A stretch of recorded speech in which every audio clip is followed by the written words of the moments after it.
Panorama group, जो सोचता है वो करता है। आपके अपने सपनों का आशियाना। बिहार की जनता अब किसी भी पार्टी के बहकावे में नहीं आने वाली है। बिहार अब एक नए विकल्प की तलाश में है। मानो जनता नीतीश कुमार और तेजस्वी यादव से ऊब चुकी है। जनता अब अपने राज्य के विकास के लिए किसी नए चेहरे की तलाश कर रही है। राजद सुप्रीमो लालू यादव और जेडीयू के राष्ट्रीय अध्यक्ष और मुख्यमंत्री नीतीश कुमार की लोकप्रियता अब बिहार में खत्म होती नजर आ रही है। इसके संकेत लोकसभा चुनाव और विधानसभा उपचुनाव के परिणाम में देखने से पता लग रहा है। दोनों चुनाव के परिणाम पर नजर डाले तो बिहार के साथ साथ देश की जनता ने भी सत्ता पक्ष और विपक्ष की बड़ी पार्टियों पर विश्वास नहीं जताया है।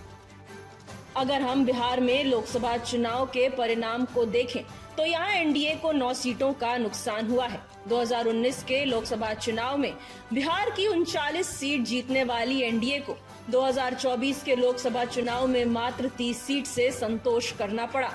वही कई सीटें ऐसी थी जहां एनडीए के उम्मीदवार काफी कम मार्जिन से जीत पाए, या फिर यूं कहें कि कई सीटों पर एनडीए हारते हारते जीत गई।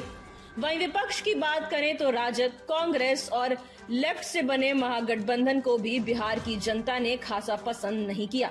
हालांकि 2019 में 0 सीट पर आउट होने वाली राजद ने अपना खाता खोला और उसे 2024 लोकसभा चुनाव में 4 सीट हासिल हुई। वहीं कांग्रेस को 3 और लेफ्ट के हिस्से में 1 सीट आई। कुल मिलाकर महागठबंधन को 9 सीटें मिली। कहीं न कहीं बिहार की जनता ने एनडीए और महागठबंधन दोनों पर ही कम विश्वास जताया।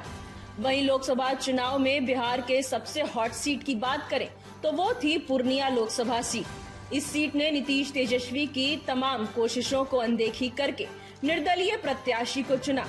पूर्णिया सीट को जीतने के लिए सीएम नीतीश और तेजस्वी यादव ने तमाम कोशिशें की।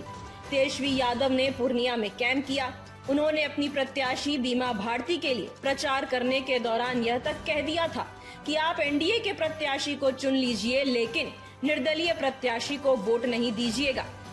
सीएम नीतीश ने भी पूर्णिया में अपने प्रत्याशी के लिए चुनावी सभा किए, लेकिन पूर्णिया की जनता ने नीतीश तेजस्वी को नकारते हुए निर्दलीय प्रत्याशी पप्पू यादव को अपना सांसद चुना। इस बार नीतीश तेजस्वी को बड़ा झटका लगा है, लेकिन उससे भी बड़ा झटका जेडीयू और राजद को रुपौली विधानसभा चुनाव में लगा। लोकसभा चुनाव की तरह विधानसभा चुनाव में भी पूर्णिया की जनता ने नीतीश तेजस्वी को नकार दिया। यहां से भी जेडीयू के कलाधार मंडल और राजद की बीमा भारती को निर्दलीय प्रत्याशी शंकर सिंह ने करारी शिकस्त दे दी। पूर्णिया लोकसभा चुनाव और रुपौली विधानसभा उपचुनाव के परिणाम को देखें तो इस बात से इनकार नहीं कर सकते कि बिहार की जनता अब एक विकल्प की तलाश में निकल चुकी है।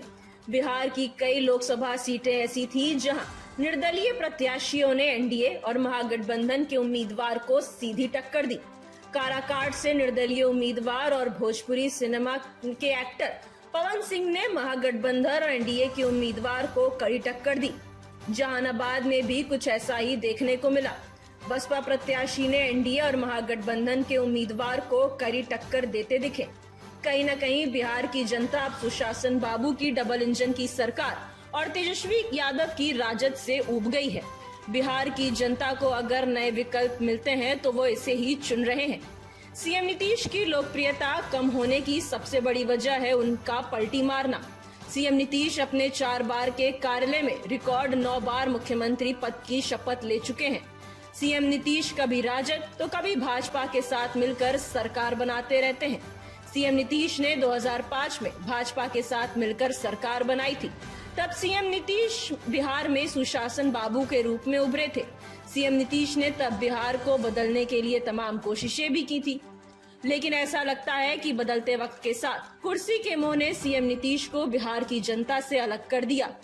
वहीं अब राजनीतिक जानकारों की माने तो बिहार की जनता न तो सीएम नीतीश पर विश्वास कर पा रही है और न ही तेजस्वी यादव बिहार की जनता का विश्वास जीत पा रहे हैं। इसी का संकेत पूर्णिया और रुपौली के नतीजे हैं। ऐसे में बिहार विधानसभा चुनाव 2025 में बड़ा उलटफेर देखने को मिल सकता है। Bureau report, city post live.